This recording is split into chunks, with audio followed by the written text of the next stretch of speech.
കൊച്ചുവെളുപ്പം കാലത്ത് വീട്ടിലേക്ക് കുറെ പോലീസുകാർ അതിക്രമിച്ച് കയറി 13 വയസ്സുള്ള ചെറുക്കനെ പിടിച്ചുകൊണ്ട് പോവുകയാണ്, ഒരാളെ കൊന്നെന്നും പറഞ്ഞുകൊണ്ട്. ഒന്നും മനസ്സിലാകാതെ മൊത്തത്തിൽ പാനിക്കായി നിൽക്കുന്ന അവൻ്റെ അച്ഛനും ചേച്ചിയും അമ്മയും. 2 പോലീസ് ഓഫീസേഴ്സ്, ലൂക്കും മിഷയും. അവർ വെളുപ്പിന് തന്നെ തയ്യാറായി നിൽക്കുവാണ്. തൊട്ടടുത്ത് തന്നെ വിന്യസിച്ചിട്ടുള്ള മറ്റുദ്യോഗസ്ഥരും. അവർ റെഡിയാണെന്ന് വോക്കി ടോക്കിലൂടെ അറിയിക്കുന്നതും ഇവർ വണ്ടിയെടുക്കുവാണ്. സ്ട്രീറ്റിൻ്റെ നാനാഭാഗത്തു നിന്നും വണ്ടികൾ ഓടി വളരെ ജാഗ്രതയോടെ തന്നെ കുറച്ചടുത്തുള്ള വീട്ടിലേക്ക് എത്തുന്നതും തോക്കുമേന്തി ഒരു സംഘം മെല്ലെ നീങ്ങുവാണ്. നേരെ ചെന്ന് കഥ കടിച്ച് പൊളിക്കുന്നതിന് പിറകെ അകത്തേക്ക് ചാടിക്കയറി പോലീസാണ്, എല്ലാവരും മുട്ടുകുത്തി നിൽക്കുന്നൊക്കെ പറഞ്ഞലറി അകത്ത് കയറുന്നതും ഉറക്കമെണീറ്റ് നിൽക്കുന്ന കുടുംബത്തിനൊന്നും മനസ്സിലാവുന്നില്ല. സ്ത്രീ കണ്ടപാടെ തത്രപ്പെട്ട് കിടക്കുമ്പോൾ ഭർത്താവും കൈപൊക്കി ഞാനൊന്നും ചെയ്തിട്ടില്ലെന്ന് പറഞ്ഞു നിൽക്കുന്നു. കുറേ പേർ മുകളിലേക്ക് കയറി ബാത്റൂമിലുള്ള മകളെ മുട്ടുകുത്തിക്കുന്നതും മറ്റുള്ളവർ നേരെ ഒരു മുറി തുറന്ന് ഉറങ്ങിക്കിടക്കുന്ന പയ്യനെ തോക്ക് ചൂണ്ടി അനങ്ങരുതെന്ന് പറഞ്ഞ് നിർത്തുന്നു. ഒരു വൻ ഭീകരാന്തരീക്ഷം. എല്ലാവരും ബഹളം. എന്തായി ചെയ്യുന്നേ? നിങ്ങൾ ഈ കാണിക്കുന്ന അബദ്ധമാണ്, നിങ്ങൾ കാൽ മാറിയതാണ് എന്നൊക്കെ പറഞ്ഞിട്ട് ലൂക്ക് നേരെ നടന്നു കയറി ആ ചെക്കൻ്റെ അടുത്തേക്ക് എത്തി പറയുവാണ്, ജെയ്മി മില്ലർ, ഇപ്പോൾ സമയം വെളുപ്പിന് 6:15, കൊലപാതക കുറ്റത്തിന് ഞങ്ങളിപ്പോൾ നിന്നെ അറസ്റ്റ് ചെയ്യുവാണ്. ജെയ്മി ഞാൻ ചെയ്തിട്ടില്ലെന്ന് പറഞ്ഞ് കരയുന്നതും ഇത് കേട്ട് താഴെ നിന്നവൻ്റെ അച്ഛനും അമ്മയും ഒക്കെ ഷൗട്ട് ചെയ്യുവാണ്, അവനൊന്നും ചെയ്തിട്ടില്ല, നിങ്ങൾക്ക് ആൾ മാറിയതാണെന്നൊക്കെ പറഞ്ഞ്. ജെയ്മി പിടിച്ചിട്ട് ട്രൗസറിൽ മുള്ളിയിട്ടുണ്ട്. ലൂക്ക് നേരെ ചെന്ന് തോക്കിൻ മുറിയിൽ നിൽക്കുന്ന അവൻ്റെ അച്ഛൻ എഡ്ഡി മില്ലർ അയാളെ വിളിച്ചിട്ട് കുട്ടിയുടെ വസ്ത്രം മാറ്റാൻ പറഞ്ഞകത്തേക്ക് വിടുമ്പോൾ അവൻ്റെ ചേച്ചി ബാത്റൂമിൽ തന്നെ അനങ്ങാൻ കഴിയാതെ ഷോക്കിലിരിക്കുവാണ്. മറ്റുദ്യോഗസ്ഥർ വീടാകെ അരിച്ചു പറക്കുമ്പോൾ ജെയ്മിയെ പുറത്തേക്ക് കൊണ്ടുപോകുന്നു. നിങ്ങളെന്ത് നാശമായി കാണിക്കുന്നതെന്ന് അവരോട് ചോദിച്ച് എഡ്ഡി പുറത്തേക്ക് വരുമ്പോൾ ഇരുവരോടുമായി മിഷ വിവരിക്കുവാണ്, നിങ്ങളുടെ മകനിപ്പോൾ കൊലപാതകത്തിൻ്റെ സംശയത്തിൽ അറസ്റ്റിലായിരിക്കുവാണ്. ഞങ്ങളിപ്പോൾ സ്റ്റേഷനിലേക്ക് പോവാണ്, നിങ്ങൾക്ക് അങ്ങോട്ടേക്ക് വരാം. ഞങ്ങൾ ഈ കാണിച്ച നാശനഷ്ടങ്ങൾക്ക് നിങ്ങൾക്ക് കോമ്പൻസേഷനായി അവകാശമുണ്ടെന്ന് പറഞ്ഞ് ഫോം ഫിൽ ചെയ്യാൻ കൊടുക്കുമ്പോൾ മാതാപിതാക്കൾ വൻ വയലന്റ്. അവനൊരു 13 വയസ്സുള്ള കുട്ടിയാണ്, അവൻ ആരെയും കൊന്നിട്ടില്ല, ഞങ്ങളുടെ വീടിൻ്റെ കതക് വരെ അടിച്ചു ചേർത്തു. ഒരു കൊച്ചുകുട്ടിയെ പിടിക്കാനാണോ നിങ്ങൾ ഇത്രയും തോക്കുമായി കയറി പ്രശ്നമുണ്ടാക്കുന്നത് എന്നൊക്കെ പറഞ്ഞ് ജെയ്മിക്കടുത്തേക്ക് ചെന്ന്, എഡ്ഡി നീ പേടിക്കേണ്ട മോനെ, ഞങ്ങൾ നിന്റെ കൂടെ വരുവാ, ഇവരോടൊന്നും പറയണ്ട എന്ന് പറഞ്ഞ് തിരിയുന്നതും അവനെ കൊണ്ടുപോകുന്നതും അമ്മയും ചേച്ചിയും ഒക്കെ നിന്ന് ഒരേ കരച്ചിൽ. ജെയ്മിക്കൊപ്പം ലൂക്കും വണ്ടിയിലുണ്ട്. കൂടെ അണ്ടർ ഏജ് ആയതുകൊണ്ട് തന്നെ അവനൊരു താൽക്കാലിക സേഫ് ഗാർഡായി ഡെറിക് എന്നൊരു സാമൂഹിക സേവകനും. കസ്റ്റഡിയിലെത്തുമ്പോൾ ഇദ്ദേഹം തന്നെ സേഫ് ഗാർഡായി തുടരണോ അതോ വേറെ ആരെങ്കിലും വേണോ എന്ന് ചോദിക്കും. അപ്പോൾ നിനക്ക് അച്ഛനെയോ അമ്മയോ വേണമെങ്കിൽ അത് പറഞ്ഞാലും മതി, അവർ കൂടെ നിൽക്കും എന്നല്ല ലൂക്ക് അവനെ പറഞ്ഞ് മനസ്സിലാക്കിപ്പിക്കുമ്പോൾ ജെയ്മി ആകട്ടെ ഞാൻ ആരെയും കൊന്നിട്ടില്ലെന്ന് പറഞ്ഞ് കരഞ്ഞുകൊണ്ടിരിക്കുകയാണ്. ഇത്തരം സംസാരമല്ല നമുക്ക് സ്റ്റേഷനിൽ ചെന്ന് സംസാരിക്കാമെന്ന് അങ്ങനെ കൊണ്ടുപോകുമ്പോൾ ഓഫീസേഴ്സ് എല്ലാം വളരെ റൂഡായി പെരുമാറുന്ന പോലെയാണ് തോന്നുന്നത്. അങ്ങനെ നേരെ സ്റ്റേഷനിലേക്ക് കൊണ്ടുപോയി അവൻ്റെ ഡീറ്റെയിൽസ് എടുക്കുവാണ്. ഒരു നിയമോപദേശകൻ വേണോ അതോ പക്കലുണ്ടോ എന്ന് ചോദിക്കുമ്പോൾ അച്ഛനെ കാണണമെന്നവൻ. ലൂക്ക് പറഞ്ഞ പോലെ സേഫ് ഗാർഡിൻ്റെ ചോദ്യത്തിൽ അവൻ്റെ അച്ഛനെ വേണമെന്ന് പറഞ്ഞ ശേഷം എന്തെങ്കിലും അസുഖമുണ്ടോ, മരുന്ന് കഴിക്കുന്നുണ്ടോ, സൂയിസൈഡിന് ശ്രമിച്ചിട്ടുണ്ടോ, രാവിലെ കാപ്പി കുടിച്ചോ, അങ്ങനെയുള്ള ചോദ്യങ്ങൾക്കെല്ലാം മറുപടി ഇല്ല എന്ന് തന്നെ. ഇപ്പോൾ 6:31 കുറ്റാരോപണത്തെക്കുറിച്ചുള്ള ചോദ്യങ്ങൾ ഓഫീസേഴ്സ് ചോദിക്കുന്നതായിരിക്കും. ഈ ദിവസം മൊത്തം ഈ സ്റ്റേഷനിൽ തന്നെ. സെല്ലിലേക്ക് ഇനി പോകാമെന്നും ബ്രേക്ക്ഫാസ്റ്റ് അവിടെ എത്തിക്കാമെന്നും പറഞ്ഞ് നിൽക്കുന്നതും പുറത്ത് എഡ്ഡിയും മറ്റുള്ളവരും എത്തിയിട്ടുണ്ട്. അവർ കഥയിൽ മുട്ടി ജെയ്മി വിളിക്കുമ്പോൾ അവൻ അങ്ങോട്ടേക്ക് പോകാമെന്ന് ചോദിക്കുന്നെങ്കിലും ഇതൊക്കെ കഴിഞ്ഞാൽ ഉടൻ തന്നെ അച്ഛനെ ഇങ്ങോട്ട് എത്തിക്കാമെന്നും പറഞ്ഞ് നേരെ സെല്ലിലേക്ക് കൊണ്ടുപോയി ഇരുത്തുന്നു. ചെക്കനാകട്ടെ പേടിച്ച് വിങ്ങിക്കൊണ്ടിരിക്കുവാണ്. ലൂക്ക് നേരെ ജെയ്മിയുടെ കുടുംബത്തിനടുത്തേക്ക് എത്തി എങ്ങനെയുണ്ടെന്ന് തിരക്കി, ജെയ്മിക്കൊരു നിയമോപദേശകൻ വേണം, നിങ്ങളുടെ അടുത്ത് ആരെങ്കിലും ഉണ്ടോ? ഇല്ലെങ്കിൽ ഇവിടെ അറേഞ്ച് ചെയ്യാം, നിങ്ങളുടെ മകൻ അത് അത്യാവശ്യമാണ്, ആവശ്യമുള്ളവർക്ക് ഇവിടെ നൽകുന്ന ഒരു സൗജന്യ സേവനമാണ് എന്നൊക്കെ പറയുമ്പോഴും നിങ്ങൾ എങ്ങനെ ഇത്രയും ശാന്തമായി സംസാരിക്കുന്നതെന്ന് ജെയ്മിയുടെ അമ്മ മാൻഡ ചോദിക്കുവാണ്. വീട്ടിൽ കയറി ഇത്രയും കണ്ണീച്ചോരയില്ലാതെ പെരുമാറിയതെക്കുറിച്ച്. അത് ഞങ്ങളുടെ ഡ്യൂട്ടി ആയിരുന്നെന്നും അതിലെന്തെങ്കിലും മോശമായി വന്നിട്ടുണ്ടെങ്കിൽ അതിനെതിരെ പരാതിപ്പെടാനും സൗകര്യമുണ്ടെന്ന് പറഞ്ഞ ശേഷം ജെയ്മി കൂടെ നിൽക്കാൻ എഡ്ഡിയെ സേഫ് ഗാർഡായി വേണമെന്നുള്ള കാര്യം ധരിപ്പിച്ചിട്ട് പോകുന്നു. എന്തേലും നിങ്ങളുടെ മകൻ പറഞ്ഞോന്നും ചോദിച്ച്. തീർച്ചയായും ഇല്ല, അവരതിൽ വിശ്വസിക്കുന്നുമില്ല. ഫോണിൽ വിളിച്ചിന് ആരോട് പാട്ടാക്കണമെന്ന് പറയുമ്പോൾ കഥക് പോലും ഇല്ലാതെ കിടക്കുക വീട്. ഒന്ന് ചെന്ന് നോക്കാൻ അയൽക്കാരിക്ക് മെസ്സേജ് അയക്കുവാണ്. മകൾ ലിസയും പോകാതെ പേടിച്ചവർക്കൊപ്പം തന്നെ ഇരിക്കുവാണ്. അവനെ ജയിലിലാക്കുമെന്ന് ചോദിച്ച്. ഇല്ലെന്ന് അവളെ ചേർത്ത് പിടിച്ച് ആശ്വസിപ്പിക്കുമ്പോൾ മിഷയോട് ലൂക്ക് ചോദിക്കുന്നതിൽ നിന്നും അറിയാൻ കഴിയുന്നത് വീട്ടിലെ ചെക്കിങ്ങിൽ നിന്നൊന്നും കിട്ടിയിട്ടില്ല. മരിച്ചയാളുടെ ഫോറൻസിക് റിപ്പോർട്ട് ഉടനെത്തും. സ്കൂളിൽ നിന്ന് അവൻ്റെ ഫയൽസൊക്കെ വാങ്ങാനുള്ള പ്ലാനാണ്. എല്ലാത്തിനും മേലെ കൊല ചെയ്യപ്പെട്ടിരിക്കുന്നത് അവൻ്റെ സ്കൂളിലെ ഒരു പെൺകുട്ടിയും. ജുവനൈൽ കേസ് ആയതുകൊണ്ട് തന്നെ കുറച്ചധികം ഫോർമാലിറ്റീസ് ഉണ്ട്. കത്തിവെച്ച് കുത്തിക്കൊന്നതിനാണ് ജെയ്മി അക്യൂസ്ഡ് ആക്കിയിരിക്കുന്നത്. എഡ്ഡി എന്തായാലും ജെയ്മിക്കടുത്ത് വന്നിട്ടുണ്ട്. സൈക്കോളജിസ്റ്റ് എറിൻ വന്നിട്ട് എന്തെങ്കിലും മരുന്നുകളോട് അലർജി ഉണ്ടോ എന്ന് നോട്ട് ചെയ്ത ശേഷം കൊച്ചു കൊച്ചു കാര്യങ്ങൾ ചോദിക്കുവാണ്. അറസ്റ്റിലാവുക എന്നാൽ എന്താണെന്നറിയോ, വക്കീലിനെ വയ്ക്കുന്നത് എന്തിനാണ് എന്നൊക്കെ. അവൻ കൃത്യമായ ഉത്തരം നൽകുന്നത് കൊണ്ട് പേടിക്കണ്ട, ആള് ബ്രൈറ്റാണെന്നും പറഞ്ഞ് അവർ പോകുന്നു. എനിക്ക് വീട്ടിൽ പോകണം, ഞാൻ ഒന്നും ചെയ്തിട്ടില്ല, അച്ഛന് വിശ്വാസമില്ലേ എന്നൊക്കെ ചോദിച്ച് കറിയുന്ന ജെയ്മിയെ ആശ്വസിപ്പിച്ചിരിക്കുന്നതും എഡ്ഡിയോട് വിളിക്കാമെന്നും പറഞ്ഞ് അവിടുന്ന് മാറ്റുന്നു. ഇത്തരം ജുവനൈൽ കേസ് എപ്പോഴും ഒരു വേദനയാണെന്ന് പറഞ്ഞു നിൽക്കുന്ന എറിനടുക്കലേക്ക് ജെയ്മിക്കുള്ള നിയമോപദേശകൻ എത്തുവാണ്, പോൾ ബർലോ. അയാൾ നേരെ ഫാമിലി റൂമിലെത്തി എഡ്ഡിയും കുടുംബത്തെയും കണ്ട് സംസാരിക്കുന്നു. നിങ്ങളെല്ലാം ഷോക്കിലാണെന്നറിയാം, കുറച്ച് റിലാക്സ്ഡ് ആവുമെന്ന് പറഞ്ഞ് ജെയ്മിയുടെ ഇപ്പോഴത്തെ അവസ്ഥയെക്കുറിച്ച് തിരക്കി അയാൾ മറ്റൊരു റൂമിലേക്ക് ചെന്നിരുന്ന് കേസ് ഡീറ്റെയിൽസ് അറിഞ്ഞ് മാർക്ക് ചെയ്യുവാണ്, ലൂക്കിൽ നിന്നും മിഷേലിൽ നിന്നും. കഴിഞ്ഞ രാത്രി 10:13 സംഭവം നടന്നിരിക്കുന്നത്. അറസ്റ്റ് രേഖപ്പെടുത്തിയത് അരമണിക്കൂർ മുൻപും. വിക്ടിമിനെ കുറിച്ചിപ്പോൾ അധികം വിവരമൊന്നും ലഭിച്ചിട്ടില്ല. ഉടൻ റിസൾട്ടും മറ്റും വരുന്നതാണ്. വലിയ വാർത്തയാവാത്തൊരു കൊലപാതകമാണല്ലോ എന്ന് പോൾ. കാരണം TV-യിലോ ന്യൂസിലോ ഫോണിലോ ഒന്നും ഇതേപ്പറ്റി വന്നിട്ടില്ല. മരിച്ച കുട്ടിയുടെ അച്ഛൻ്റെ അഭ്യർത്ഥന മാനിച്ചാണ് നിലവിൽ ഇത് രഹസ്യമായി നടത്തുന്നത്. ജെയ്മിക്ക് കഴിക്കാൻ കൊടുത്തുവെന്നും ഇപ്പോൾ പെരുമാറേണ്ട രീതിയെക്കുറിച്ചൊക്കെ പറഞ്ഞു കൊടുത്തുവെന്നും ആരോഗ്യസ്ഥിതിക്ക് പോൾ തിരക്കിയ ശേഷം വിക്ടിമിൻ്റെ കുറച്ച് കാര്യങ്ങൾ തിരക്കുന്നു. ആ സ്പോട്ടിൽ തന്നെ തീർന്നിരുന്നു. ബലപ്രയോഗം നടന്നതും പലതവണ കുത്തേറ്റ പാടുകളും. പോളിന് അത്യാവശ്യം വിവരം കിട്ടി പോകുമ്പോൾ ചെക്കൻ്റെ സ്കൂളിൽ ഒരു ടീച്ചർ സ്റ്റേഷനിൽ എത്തിയിട്ടുണ്ട്. ലൂക്ക് അങ്ങോട്ടേക്ക് പോകുമ്പോൾ ഫാമിലി റൂമിലെത്തിയ ഒരു ഉദ്യോഗസ്ഥൻ എഡ്ഡിയെ വിളിച്ചുകൊണ്ട് പോവുകയാണ്. കാരണം അവൻ്റെ കുറച്ച് ബ്ലഡ് സാമ്പിൾസും മറ്റും എടുക്കേണ്ടതുണ്ട്. അവന് സൂചി പേടിയാണെന്ന് അമ്മ പറയുന്നത് കേട്ട് നേരെ മെഡിക്കൽ റൂമിലെത്തുന്നതിന് പിറകെ ജെയ്മിയും എത്തി അവൻ്റെ ഫോട്ടോസ് എല്ലാം ഉദ്യോഗസ്ഥർ എടുത്ത ശേഷം 2 കൈയിലെയും വിരലുകൾ ഡിജിറ്റൽ പഞ്ച് ചെയ്യിപ്പിച്ച ശേഷം സലൈവ എടുക്കുന്നു. നിയമോപദേശകൻ പോളും അവിടെ നിൽപ്പുണ്ട്. തുടർന്ന് ഫോണിൻ്റെ പാസ്കോഡ് ചോദിക്കുമ്പോൾ അതിൻ്റെ ആവശ്യമില്ലെന്ന് ജെയ്മിയോട് പോൾ പറയുന്നത് കേട്ട് എഡ്ഡിയും അതുതന്നെ പറയുന്നു. തുടർന്ന് ബ്ലഡ് സാമ്പിൾസ് എടുത്ത ശേഷം ജെയ്മിയോട് വസ്ത്രങ്ങളെല്ലാം അഴിക്കാൻ പറയുവാണ്, ശരീരത്തിൽ എന്തെങ്കിലും പാടോ മറ്റോ ഉണ്ടോ എന്നറിയാൻ. എഡ്ഡിക്ക് ഇതിനോട് ശക്തമായ വിയോജിപ്പുണ്ടെങ്കിലും ഇതൊരു സീരിയസ് ഒഫൻസ് ആണെന്ന് ഉദ്യോഗസ്ഥർ പറയുന്നു. ജെയ്മിയുടെ കയ്യിലാണെങ്കിൽ അള്ളിയ പോലുള്ള പാടുമുണ്ട് താനും. അങ്ങനെ ചെക്കപ്പ് നടത്തി അവൻ്റെ ഡ്രസ്സ് ടെസ്റ്റ് ചെയ്യാനെടുത്ത ശേഷം മറ്റൊരു ഡ്രസ്സ് നൽകി ആ പരിപാടി തീർത്ത് നേരെ പോളിനൊപ്പം ഇരുവരും ഒരു റൂമിലേക്ക് എത്തുവാണ്. ഇതിന് പ്രശ്നമുള്ള പരിപാടിയായിരുന്നു അതെന്നും അത് നല്ലോണം തന്നെ കൈകാര്യം ചെയ്തെന്നും ജെയ്മി ആശ്വസിപ്പിച്ചിരുത്തി പോൾ അവനെ ഒന്ന് റിലാക്സ്ഡ് ആക്കാൻ അവൻ്റെ സ്റ്റഡീസിനെ കുറിച്ചുള്ള ഓരോ കാര്യങ്ങൾ ചോദിച്ച ശേഷം ഉടനുണ്ടായേക്കാവുന്ന ചോദ്യം ചെയ്യൽ എങ്ങനെ ഏത് രീതിയിൽ പറയണമെന്ന് പഠിപ്പിക്കുകയാണ്. ആവശ്യമെങ്കിൽ സേഫ് ഗാർഡായി എഡ്ഡിക്കും സംസാരിക്കാം, അഡ്വൈസിനായി താനും ഉണ്ടാകും. സംശയപരമായ ചോദ്യങ്ങൾക്ക് ഒന്നും പറയാനില്ലെന്ന് പറയുക, ബാക്കി നമുക്ക് ഡീൽ ചെയ്യാമെന്ന് പറഞ്ഞ് ക്വസ്റ്റ്യനിങ്ങിന് ഓഫീസേഴ്സ് തയ്യാറാവുന്ന നോക്കാൻ പോകുമ്പോൾ പിറകെ ചെന്ന എഡ്ഡി അയാളുടെ ഇപ്പോഴത്തെ ആദ്യയെക്കുറിച്ച് പറഞ്ഞ് വിതുമ്പുന്നു.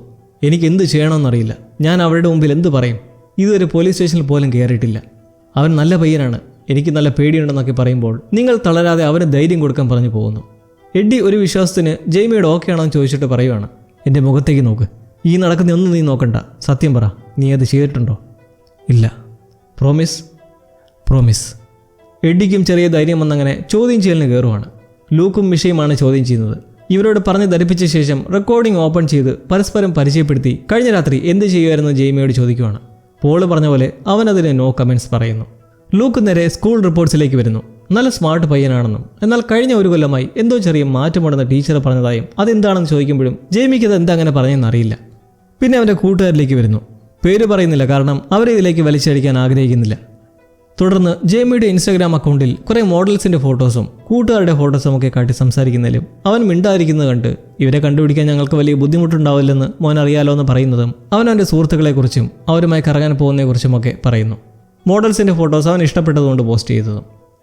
വീണ്ടും കഴിഞ്ഞ രാത്രി അവരുമൊത്തായിരുന്നോ ചെലവഴിച്ചതെന്ന് ചോദിക്കുമ്പോൾ നോ കമൻസ്. കേറ്റി എന്നൊരു കുട്ടിയെ അറിയാമെന്ന് ചോദിച്ചൊരു ഫോട്ടോ എടുത്ത് വെക്കുകയാണ്. അറിയാം, ഇംഗ്ലീഷ് ക്ലാസ്സിൽ ഒരുമിച്ചാണ്. കൂട്ടുകാരാണോ അതോ ലവേഴ്സാണോ എന്ന് ചോദിക്കുമ്പോൾ അധികം അടുപ്പമില്ലാത്തതുകൊണ്ട് തന്നെ കൂട്ടുകാരാണെന്നും പറയാൻ പറ്റില്ല. ജെയ്മി ഇവളെക്കുറിച്ച് മാത്രം ചോദിക്കുന്നതുകൊണ്ട് മരിച്ചത് കേറ്റി ആണെന്ന് വിക്കി ചോദിക്കുന്നതും ലൂക്ക് എന്താ നീ അങ്ങനെ ചോദിച്ചതെന്നും അപ്പോൾ നിനക്കറിയാമല്ലേ എന്ന് ചോദിക്കുന്നത് കേട്ട് പോൾ ഇടപെടുന്നതും അടുത്ത ചോദ്യത്തിലേക്ക് വരുന്നു. കേറ്റിയുമായി എന്തെങ്കിലും തരത്തിലുള്ള സെക്ഷൽ റിലേഷൻഷിപ്പ് ഉണ്ടോ എന്ന് ചോദിക്കുന്നത് കേട്ട് എഡ്ഡി ഇടപെടുന്നു. അവന് വയസ്സ് 13 ഇതൊക്കെ കുറിച്ച് കൂടുതലല്ലേ, ഒന്ന് ചോദിച്ചേ ഉള്ളൂ എന്ന് മീശ പറയുമ്പോൾ ഇല്ല, ജെയ്മിക്ക് അത്തരത്തിലുള്ള റിലേഷൻഷിപ്പ് ഇല്ലെന്ന് അവൻ തന്നെ പറയുന്നു. കഴിഞ്ഞ രാത്രി അവളെയാണോ കാണാൻ പോയിരുന്നതെന്ന് ലൂക്ക്? നോ. രാത്രി 8:30 അവൾ വീട്ടിൽ നിന്ന് പോയതായി കേറ്റിയുടെ പേരൻസ് പറഞ്ഞിട്ടുണ്ട്. നിന്നെ കാണാൻ വന്നതായിരുന്നു എന്ന് ചോദിക്കുന്നെങ്കിലും അവർ കൂട്ടുകാരല്ലെന്ന് അവൻ വീണ്ടും പറയുന്നു. രാത്രി 10:30 കാർ പാർക്കിംഗ് ഏരിയയിൽ അവളുടെ ബോഡി കണ്ട് പാരാമെഡിക്സ് എത്തിയെങ്കിലും രക്തസ്രാവം നിർത്താൻ കഴിഞ്ഞില്ല. 1 മണിക്കൂർ മുന്നേ ആയിരുന്നു അവൾ കൊല്ലപ്പെട്ടെന്ന് കൺഫേം ആയിട്ടുണ്ട്. അപ്പോൾ 9:30-ക്കും 10:30-ക്കും ഇടയ്ക്ക് നീ എവിടെയായിരുന്നു എന്നുള്ള ലൂക്കിൻ്റെ ചോദ്യം ചെയ്യലിൽ ജെയ്മി അറിയില്ലെന്ന് പറയുന്നതിന് പിറകെ എഡ്ഡിയിലേക്ക് വരുമ്പോൾ അയാൾ ഫോൺ കോളിലായിരുന്നു എന്ന് പറഞ്ഞ് തുടങ്ങുന്നതും പോൾ ക്വസ്റ്റ്യനിങ് ജെയ്മിയോടാണെന്ന് ഓർമ്മിപ്പിക്കുന്നു. അവളെ ഫോളോ ചെയ്യുമായിരുന്നോ അതോ അവിടെ വെച്ച് കണ്ടായിരുന്നോ എന്നുള്ള ചോദ്യം മിഷയിൽ നിന്നും നീ അവളെ കൊന്നോ ജെയ്മി എന്ന് ലൂക്കിൽ നിന്നും വരുമ്പോൾ ഒരിക്കലുമില്ല, വേറെ ആരോ ആണെന്നും അവൻ പറയുന്ന വകവയ്ക്കാതെ മിഷയുടെ അടുത്ത ചോദ്യം എത്ര തവണ കുത്തി? അവൻ്റെ ഉത്തരം ഇല്ല എന്ന് തന്നെ. 7 തവണയാണ് കുത്തിയിരിക്കുന്നത്. CCTV നോക്കാമെന്ന് പറയുന്നതും പോൾ ഇനി കുറച്ച് ബ്രേക്ക് വേണമെന്നും തൽക്കാലത്തേക്ക് നിർത്താൻ നിർദ്ദേശിക്കുമ്പോൾ എഡ്ഡി ആകട്ടെ ഇത് തീരട്ടെ എന്നുള്ള രീതിയിൽ ഇവനവളെ നേരെ അറിയില്ലെന്ന് എപ്പോഴേ പറഞ്ഞു കഴിഞ്ഞു, എന്തായാലും ബാക്കി കൂടെ ചോദിക്കട്ടെ എന്ന് ഉദ്യോഗസ്ഥരോട് പ്രൊസീഡ് ചെയ്യാൻ പറയുന്നതും അവർ CCTV വിഷ്വൽസ് കാണിക്കുവാണ്. കഴിഞ്ഞ രാത്രി കൂട്ടുകാരുമൊത്ത് നിൽക്കുന്ന ജെയ്മിയെ 7:43 1 മണിക്കൂറോളം അവരുമായി ചെലവഴിച്ച ശേഷം പിന്നെ കറങ്ങി നടന്നു. 9:43 വരെയുള്ള കറക്കം പല ഷോപ്പിലെയും മറ്റും വിഷ്വൽസിൻ്റെ ഫോട്ടോസായി കാണിച്ച ശേഷം കേറ്റിയുടെ CCTV ഫോട്ടോ. അതിൽ ജെയ്മി അവളുടെ പിറകെ നടക്കുന്നതായി കാണാം. എന്തിനാ അവളെ ഫോളോ ചെയ്തത്? അവന് ഉത്തരമില്ല. നിങ്ങൾ തമ്മിൽ എന്തെങ്കിലും പ്രശ്നമുണ്ടായിരുന്നോ? സത്യം പറ ജെയ്മി. ഞാൻ ഒരു തെറ്റും ചെയ്തിട്ടില്ലെന്ന് പറയുന്നതിനെ തുടർന്ന് ലൂക്ക് ഇതാണ് നടന്ന സംഭവത്തിൻ്റെ വിഷ്വൽസ് എന്ന് പറഞ്ഞ് കാട്ടുകയാണ്. അതിൽ കേറ്റിയുമായി പിടിയും ബലിയും നടക്കുന്നതും ഓടിച്ചെന്ന് അവളെ ആവർത്തിച്ച് കുത്തുന്നതുമായിട്ടുള്ള ജെയ്മിയുടെ വിഷ്വൽസ്. എഡ്ഡി ഇത് കണ്ട് വായും പൊത്തിയിരിക്കുവാണ്. ജെയ്മി ഒന്നും പറയാതെ കരഞ്ഞുകൊണ്ടേയിരിക്കുന്നു. നീ എന്തിനായി ചെയ്തെന്ന് പറ ജെയ്മി. ലൂക്കിൻ്റെ ചോദ്യങ്ങൾക്കൊന്നും ഒരു ഉത്തരവുമില്ല. ഈ ഇൻ്റർവ്യൂ നിർത്തുകയാണെന്ന് പറഞ്ഞ് റെക്കോർഡിംഗ് സ്റ്റോപ്പ് ചെയ്ത് ഇരുവരും പോകുന്നതിന് പിറകെ പോളും അവർക്ക് രണ്ടുപേർക്കും കുറച്ച് സമയം നൽകി പോകുന്നു. പിടിവിട്ടിരിക്കുന്ന എഡ്ഡിയെ ജെയ്മി വിളിക്കുന്നതും അയാൾ പൊട്ടിക്കരയുകയാണ്. എന്തിനാടാ മോൻ ഇങ്ങനെ ചെയ്തതെന്ന് ചോദിച്ച് വിങ്ങി പൊട്ടി നിസ്സഹായനായി അവനെ കെട്ടിപ്പിടിക്കുന്നു. 3 ദിവസം കഴിഞ്ഞിരിക്കുന്നു. കേറ്റിയുടെ മരണത്തിന് ഉത്തരവാദി ജെയ്മിയാണെന്ന് തെളിഞ്ഞിട്ട്. ലൂക്കും മിഷയും ഇപ്പോൾ അവർ പഠിച്ചിരിക്കുന്ന സ്കൂളിലേക്ക് എത്തുമ്പോൾ പേടി ഇത് കാണുന്ന ടോമിക്കും റയാനും. ഇവരാണ് ജെയ്മിയുടെ ആ 2 സുഹൃത്തുക്കൾ. അഥവാ നമ്മളോട് എന്തെങ്കിലും ചോദിച്ചാൽ എങ്ങനെ മറുപടി പറയണമെന്ന് ഇരുവരും ചർച്ച ചെയ്യുന്ന വഴി ക്ലിയർ ആവുന്ന ഒന്ന് ഇരുവരുടെയും വീട്ടിലേക്ക് നേരത്തെ പോലീസ് കോൺടാക്ട് ചെയ്തിട്ടുണ്ട്. മാത്രമല്ല ജെയ്മിക്ക് ആ കത്തി കൊടുത്തത് റയാനാണ്. അവനവൻ്റെ വീട്ടിൽ നിന്ന് എടുത്തു കൊടുത്തെങ്കിലും ഇങ്ങനൊരു സംഭവം ഉണ്ടാകുമെന്ന് പ്രതീക്ഷിച്ചിട്ടേയില്ല. മറ്റൊരുവൻ ദേ കാണുന്ന ആഡം. ഇവൻ ലൂക്കിൻ്റെ മകനാണ്. ലൂക്ക് ആഡമിനൊരു വോയിസും അയച്ചിട്ടുണ്ട്. ഞാൻ സ്കൂളിൽ വന്നിട്ടുണ്ടെന്നും നിന്നെ എന്തായാലും ശല്യപ്പെടുത്തില്ലെന്നും. ആഡം ഒരു പ്രത്യേക ടൈപ്പ് പാവമാണ്. എല്ലാവരുടെയും കളിയാക്കലിൻ്റെ ഇരയാണ് അവൻ. സ്കൂളിലെ ടീച്ചർമാർക്കെല്ലാം ഇപ്പോൾ ഡബിൾ തലവേദനയാണ്. കാരണം ഈ ഒരു സംഭവം നടന്നതോടെ കുട്ടികളുടെ മാതാപിതാക്കളെല്ലാം വിളിച്ച് സേഫാണോ എന്ന് വിളിച്ച് അന്വേഷിച്ചുകൊണ്ടേയിരിക്കുന്നു. സ്വപ്നം പോലും കാണാത്ത ഇത്തരം ഒരു ചെയ്തിയിൽ അവരെയും കുറ്റം പറയാൻ കഴിയില്ല. ലൂക്കും മിഷയും സ്കൂൾ സ്റ്റാഫിൻ്റെ സഹായത്തോടെ ആദ്യം എത്തുന്നത് ജെയ്ഡിൻ്റെ അടുത്ത്. കേറ്റിയുടെ ബെസ്റ്റ് ഫ്രണ്ടായിരുന്നവൾ. ജെയ്മി എങ്ങനെ ചെയ്യാൻ പ്രേരിപ്പിച്ചത് എന്താണെന്നാണ് അവർക്കറിയേണ്ടത്. അതിനായി കേറ്റിയുടെ സൈഡിലെ പ്രവൃത്തികളും ജെയ്മിയുമായുള്ള കണക്ഷനെക്കുറിച്ചുമൊക്കെ ചോദിക്കുന്നതിലും ജെയ്ഡ് ആകെ വയലൻ്റ് ആയിട്ടുള്ളൊരവസ്ഥയാണ്. അവൾക്കുള്ളിൽ നല്ല വിഷമമുണ്ട്. കേറ്റിയെ കുറ്റക്കാരിയാക്കുന്ന പോലെ സംസാരിച്ചു വരുന്നതെന്ന് പറഞ്ഞ് ഫ്രസ്ട്രേറ്റഡായി അവൾ അരിശത്തോടെ ഇറങ്ങി പോകുന്നത് കൊണ്ട് തന്നെ അവർക്ക് അവിടെ നിന്നൊരു ക്ലൂവും കിട്ടിയിട്ടില്ല. ശേഷം ജെയ്മിയുടെ ക്ലാസ്സിലേക്ക് എത്തുമ്പോഴാകട്ടെ പിള്ളേര് മൊത്തം അലമ്പ്. അവരെ അടക്കിറത്തി ഉണ്ടായ സംഭവത്തെക്കുറിച്ചൊന്ന് ബ്രീഫ് ചെയ്തിട്ട് ജെയ്മിയെക്കുറിച്ചോ അവനുപയോഗിച്ച കത്തിയെക്കുറിച്ചോ ആർക്കെങ്കിലും എന്തെങ്കിലും അറിയാമെങ്കിൽ ധൈര്യമായി മുന്നോട്ടൊന്ന് തുറന്ന് പറയാൻ നിർദ്ദേശിക്കുകയാണ്. കത്തി ഒരു പക്ഷേ സ്കൂളിലോ പരിസരത്തോ ഉണ്ടാവുമെന്നാണ് ഇവർ അനുമാനിക്കുന്നത്. കാരണം CCTVയിൽ സംഭവം കഴിഞ്ഞ് ജെയ്ഡ് പോകുന്നതായി കണ്ടത് സ്കൂളിലേക്കുള്ള ഡയറക്ഷനിലേക്കാണ്. പിള്ളേര് വലിയ കാര്യമാക്കാതെ ഇരിക്കുന്നത് കണ്ട് ഫലമില്ലെന്ന് മനസ്സിലാക്കി ക്ലാസ് എടുക്കാനെത്തുന്ന പ്രൊഫസർ മാലിക്കിന് ലൂക്ക് എന്തെങ്കിലും ഉണ്ടെങ്കിൽ വിളിച്ചറിയിക്കാൻ അയാളുടെ കാർഡ് നൽകി പുറത്തേക്കിറങ്ങി കത്തിയുടെ കാര്യവും മുമ്പത്തെ ജെയ്ഡിന്റെ സംസാരത്തിൽ ജെയ്മിയോട് എന്ത് വെറുപ്പുള്ളതുപോലെയുള്ള തോന്നലിനെ പറ്റിയും പറഞ്ഞു നിൽക്കെ സ്കൂൾ സ്റ്റാഫ് നേരെ അടുത്തൊരു ക്ലാസ്സിലേക്ക് കൊണ്ടുപോവാണ്. ലൂക്കിന്റെ മകൻ ആഡം ഇരിപ്പുള്ള ക്ലാസ്. സ്കൂളിൽ നിലവിൽ മൊത്തം സ്ട്രിക്റ്റ് ആണ്. ഫോൺ ഉപയോഗം, കൂടി നിന്നുള്ള ചർച്ച എല്ലാം നിരോധിച്ചിരിക്കുകയാണെങ്കിലും പിള്ളേർക്കൊരു പേടിയുമില്ല. ക്ലാസ്സിലെത്തുമ്പോൾ ആഡമിന്റെ അച്ഛനെന്ന് പ്രൊഫസർ ഇൻട്രൊഡ്യൂസ് ചെയ്യുമ്പോഴേക്കും ആഡമിന്റെ അടുത്തിരിക്കുന്ന പിള്ളേർക്ക് കൃമികടി. അവരെ വഴക്ക് പറഞ്ഞ് മിണ്ടാതിരുത്തിയ ശേഷം ലൂക്കിനോട് സംസാരിക്കാൻ പറയുന്നതിന് പിറകെ കേറ്റിയെക്കുറിച്ച് എന്തെങ്കിലും അറിയാമെങ്കിൽ എന്ന് തുടങ്ങുന്നതും ബെല്ലടിക്കുന്നു. പിന്നെ പറയണ്ടല്ലോ, നിൽക്കുന്നവർക്കൊരു വിലയും കൊടുക്കാതെ പിള്ളേരെല്ലാം നേരെ പുറത്തേക്ക് ഇറങ്ങിയ ഒരൊറ്റ പോക്ക്. അടിച്ച ബെല്ല് ഒരു ഫയർ അലാമാണ്. എന്തോ അബദ്ധം വരെ ബെല്ലടിച്ചതായിരിക്കുമെന്ന് പറഞ്ഞ് സ്റ്റാഫ് ഇരുവരെയും ഗ്രൗണ്ടിലേക്ക് കൊണ്ടുപോകുമ്പോൾ അവിടെ പിള്ളേരെല്ലാം വരിവരെ നിന്ന് വരികയാണ്. എമർജൻസി സിറ്റുവേഷൻ എന്ന പോലെ. അതിൽ ജെയ്ഡുമുണ്ട്. ലൂക്കിനെ കണ്ട് അവൾക്ക് വീണ്ടും കുരുപൊട്ടി തൊട്ടപ്പുറത്ത് കൂളായി നിൽക്കുന്ന ജെയ്മിയുടെ സുഹൃത്ത് റയാനെ അവൾ സംഭവശേഷം ആദ്യമായി കാണുന്നതോടെ നീ എൻ്റെ കൂട്ടുകാരെ കൊന്നല്ലേടാന്ന് പറഞ്ഞ് അവനിട്ട് കുറേ ചാമ്പുന്നു. ടീച്ചർ വന്ന് അവളെ പിടിച്ചോണ്ട് പോകുന്നതിന് പിറകെ റയാനെ മെഡിക്കൽ റൂമിലേക്ക് കൊണ്ടുപോകുന്ന കണ്ട് ലൂക്കും മിഷയും റയാനോടൊന്ന് സംസാരിക്കണമെന്ന് പറഞ്ഞ് നേരെ അവൻ്റെ അടുക്കലേക്ക് എത്തുമ്പോൾ എന്നാൽ റയാൻ്റെ ഉള്ളിൽ പേടിയുണ്ട്. അവനെ ഒന്ന് ശാന്തനാക്കാൻ മുറിവ് കണ്ടിട്ട് ലൂക്ക് അയാളുടെ കുട്ടിക്കാലത്തും ഒരു മുറിപ്പാട് വരുത്താനായി മനഃപൂർവ്വം അപകടമുണ്ടാക്കാനൊക്കെ ശ്രമിച്ചിട്ടുണ്ടെന്ന് പങ്കുവച്ചിട്ട് പതിയെ വിഷയത്തിലേക്ക് വരികയാണ്. നടന്നതിൻ്റെ ഏകദേശ ധാരണ ലഭിച്ചിട്ടുണ്ടെന്നും അത് നടക്കാനുള്ള കാരണങ്ങളാണ് അറിയേണ്ടതെന്ന് അങ്ങനെ പറഞ്ഞു വരുമ്പോൾ റയാനാകട്ടെ സംസാരിക്കാൻ ഒരു താല്പര്യമില്ലാത്ത മട്ടിൽ നഴ്സിനോട് കുഴപ്പമൊന്നുമില്ലെങ്കിൽ ഞാൻ പോട്ടെ എന്ന് ചോദിച്ചുകൊണ്ട് നിൽക്കുന്നു. കുറച്ചുനേരം ഇരിക്കാൻ പറയുന്നതിന് പിറകെ വേറെ വഴിയില്ലാതെ ലൂക്കിൻ്റെ ചോദ്യങ്ങൾ നേരിടേണ്ടി വരുന്നു. ജെയ്മിക്ക് എന്തെങ്കിലും മാറ്റം തോന്നിയിരുന്നോ? അവൻ എന്തെങ്കിലും വിഷമമുള്ളതായി കണ്ടിരുന്നോ? കേറ്റിയും ജെയ്മിയും തമ്മിൽ എങ്ങനെയാണ് എന്നുള്ള ചോദ്യങ്ങൾക്കെല്ലാം ഇല്ല, അറിയില്ല എന്നൊക്കെ മറുപടി കൊടുത്തിട്ട് അന്ന് കറയാൻ പോയതും വെറുതെയാണെന്ന് പറഞ്ഞ് ഇനി പോവുകയാണെന്ന് പറഞ്ഞ് എണീക്കുവാണ്. ടീച്ചർമാർ നിൽക്കാൻ പറഞ്ഞിട്ടും അവൻ അവരെ മൈൻഡാക്കാതെ ഇറങ്ങിപ്പോകുന്നു. മറ്റൊരു റൂമിൽ ജെയ്ഡുമായി സംസാരിക്കുന്ന HODയും.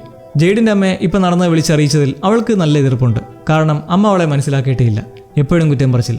ആകെയുള്ള ആശ്വാസമായിരുന്നു കേറ്റിയെന്ന് നിൽക്കുന്ന ജെയ്ഡിൻ്റെ ഇപ്പോഴത്തെ മാനസികാവസ്ഥ തീർച്ചയായും ഞങ്ങൾക്കറിയാമെന്ന് ഹെഡ് പറഞ്ഞിട്ട് ഇങ്ങനെയൊക്കെ ചെയ്തുകൊണ്ട് കേറ്റിയെ തിരിച്ചിട്ടുമെന്ന് തോന്നുന്നുണ്ടോ എന്ന് കൂളാക്കാൻ ശ്രമിക്കുന്നു. റയാനെ ഇടിച്ചതിൽ ഇനി പോലീസുകാർ വീട്ടിലേക്ക് വരുമോ എന്നാണ് അവളുടെ പേടി. കേറ്റി ഏറ്റവും നല്ലൊരു സുഹൃത്തായിരുന്നു. അവളില്ലാതെ ഇനി എന്ത് ചെയ്യുമെന്നൊരു പിടിയുമില്ലാതെ നിന്ന് ബ്രേക്ക് ആവുന്നത് കാണുന്ന ടീച്ചർ നീ ഇങ്ങനെ ആദ്യം കൊണ്ട് നടക്കാതെ നമുക്കൊരു ഡോക്ടറുമായി സംസാരിക്കാമെന്നൊക്കെ പറയുന്ന കേട്ട് അവൾ ദേഷ്യത്തോടെ ഇറങ്ങിപ്പോകുന്നു. അങ്ങനെ ഒരു മെച്ചവുമില്ലാതെ നിൽക്കുന്ന ലൂക്കിനടുത്തേക്ക് അയാളുടെ മകൻ എത്തുവാണ്. ആഡമിന് ഒറ്റയ്ക്ക് സംസാരിക്കണമെന്ന് നിൽക്കുമ്പോൾ അടുത്ത റൂമിലേക്ക് കയറിയ ശേഷം അവന് പറയാനുള്ളത് അച്ഛൻ വിചാരിക്കുന്ന പോലെയല്ല അവർ ചെയ്തുകൊണ്ടിരിക്കുന്നത്.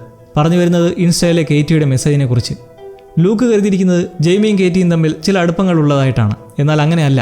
കേറ്റിയുടെ മെസ്സേജുകളെല്ലാം ഡീകോഡ് ചെയ്താൽ അതെല്ലാം അവൾ ജെയ്മിയെ കളിയാക്കുന്നതാണ്, ഒരു ഷണ്ടൻ എന്ന രീതിയിൽ.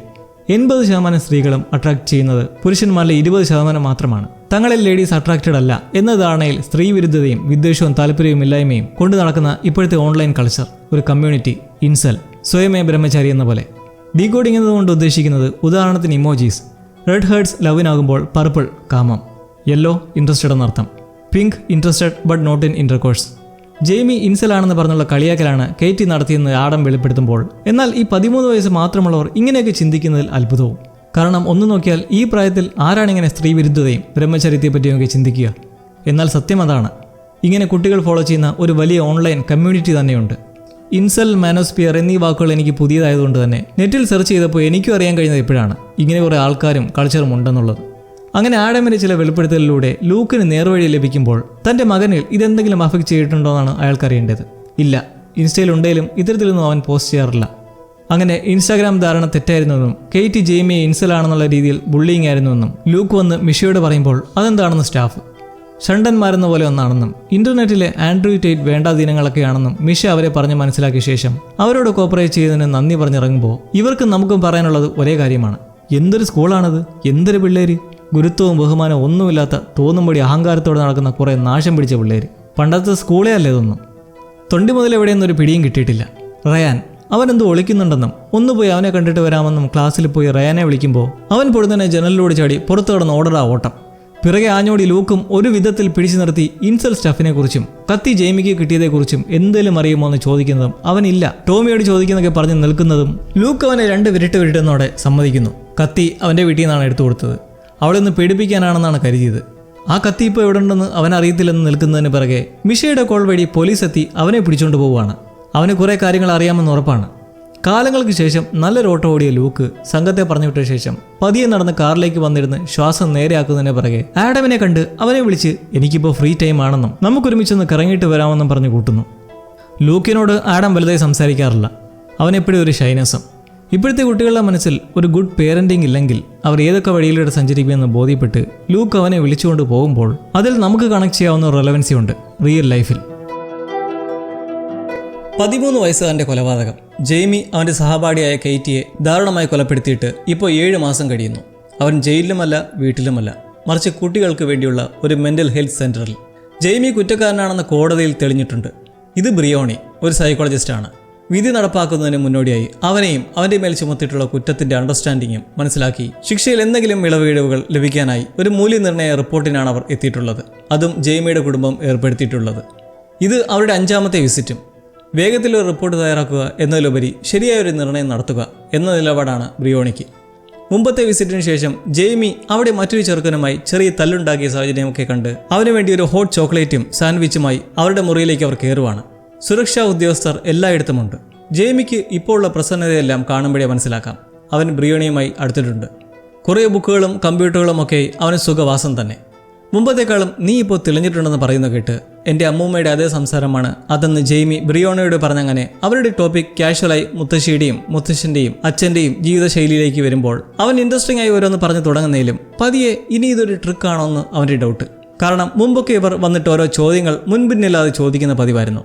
ഇപ്പോൾ ഇങ്ങനെ അച്ഛനെക്കുറിച്ചൊക്കെ ചോദിക്കുന്നത് കേട്ട് അവൻ്റെ അച്ഛനെ ഇതിലേക്ക് വലിച്ചിടാനാണോ എന്ന് ചോദിക്കുമ്പോൾ ബ്രിയോണി ഇത് കോടതിയിലേക്കുള്ള റിപ്പോർട്ടിന് വേണ്ടിയുള്ളതാണെന്ന കാര്യം പറഞ്ഞ് ഇതൊരു ട്രിക്കോ ഒന്നുമല്ലെന്ന് മനസ്സിലാക്കിയിട്ട് ഇവിടെ അന്ന് അടികൂടിയതെക്കുറിച്ച് ചോദിക്കുവാണ്. രണ്ടുപേരും പരസ്പരം കളിയാക്കി കേന്ദ്രീകരുണ്ടായ തല്ലാണത്. ഒരു പുരുഷൻ എങ്ങനെ ആയിരിക്കണമെന്നാണ് നിന്റെ മനസ്സിലുള്ളത് എന്നാണ് ബ്രിയോണിയുടെ അടുത്ത ചോദ്യം. അതിൽ നിന്നും വീണ്ടും അച്ഛൻ്റെ കാര്യങ്ങൾ വരുമ്പോൾ അവൻ പങ്കുവയ്ക്കുന്നത് എഡ്ഡിയുടെ ജോലിയെപ്പറ്റി. എഡ്ഡി ഒരു പ്ലംബറാണ്, നല്ല സ്നേഹമാണ്, പാവമാണ്, കൈൻഡാണ്. ദേഷ്യം വരുമോ എന്ന് ചോദിച്ചാൽ ഇടയ്ക്ക് നല്ല ദേഷ്യം വരും. മമ്മിയുമായി മുട്ടൻ വഴക്കൊക്കെ ഉണ്ടാവാറുണ്ട്, പക്ഷേ ഉപദ്രവിച്ചിട്ടില്ല. ജെയ്മി ഈ പറയുന്നതൊക്കെ എഡ്ഡിയെ പ്രതി ചേർക്കാനുള്ള പരിപാടിയാണോന്ന് സംശയിച്ചു തന്നെയാണ്. എഡ്ഡിയുടെ ഏറ്റവും വലിയ ദേഷ്യം ജെയ്മി കണ്ടിരിക്കുന്നത് ഒരിക്കൽ എന്തോ കാര്യത്തിന് ഓടിപ്പോയി ഷെഡ് കത്തിച്ചു. ജോലിയില്ലാത്ത സമയം എഡ്ഡിക്ക് സ്പോർട്സിനോടാണ് താല്പര്യമെന്നും എന്നാൽ ജെയ്മിക്ക് വലിയ ടച്ചില്ല.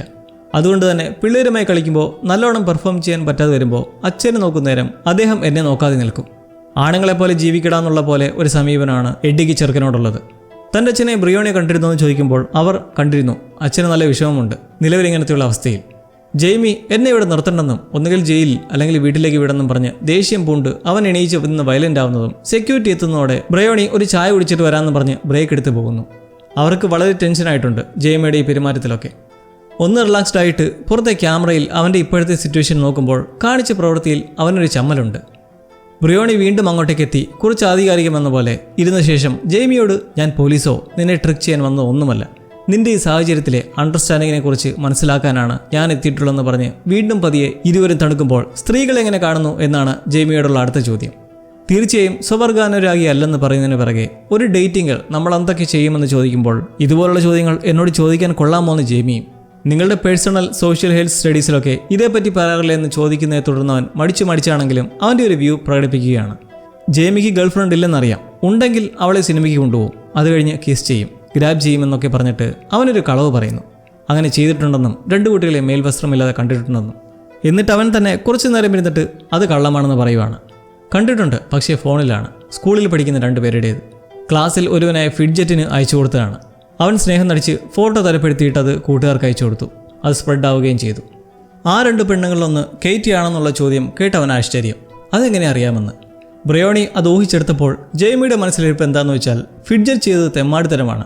2 പേരുടെ ഫോട്ടോസ് ലീക്ക് ചെയ്തതിലല്ല, വേറെയും പെൺകുട്ടികളുടെ ഫോട്ടോസ് ഒപ്പിച്ചെടുക്കാതെ അത് പുറത്തുവിട്ടതിൽ. ഇനി ആരും എന്തായാലും അവനെ വിശ്വസിച്ച് ഫോട്ടോ അയച്ചു കൊടുക്കില്ലല്ലോ. ഒരു 13 വയസ്സുകാരൻ്റെ മനസ്സിൽ നിന്ന് വരുന്ന ഡെയറിംഗ് ആയിട്ടുള്ള കാര്യങ്ങളാണ് ഈ എക്സ്പോസ് ചെയ്യുന്നത് മൊത്തം. കെയ്റ്റിയെ ഇഷ്ടമായിരുന്നോ എന്ന് ചോദിച്ചാൽ സത്യത്തിൽ അവൾ മെലിഞ്ഞതുകൊണ്ട് തന്നെ വലിയ താല്പര്യമില്ലായിരുന്നു. എന്നാലും ഇഷ്ടക്കുറവൊന്നുമില്ല. നീ അവരോട് അട്രാക്റ്റ് ആയിരിക്കുന്ന പോലെ പെൺകുട്ടികൾ നിന്നെ അട്രാക്റ്റ് ചെയ്യുന്നതിനെക്കുറിച്ച് എന്താണ് പറയാനുള്ളത്? ബ്രിയോണയുടെ ഈ ചോദ്യത്തിൽ അവനിലെ അപകർഷതാബോധം പുറത്തു വരുവാണ്.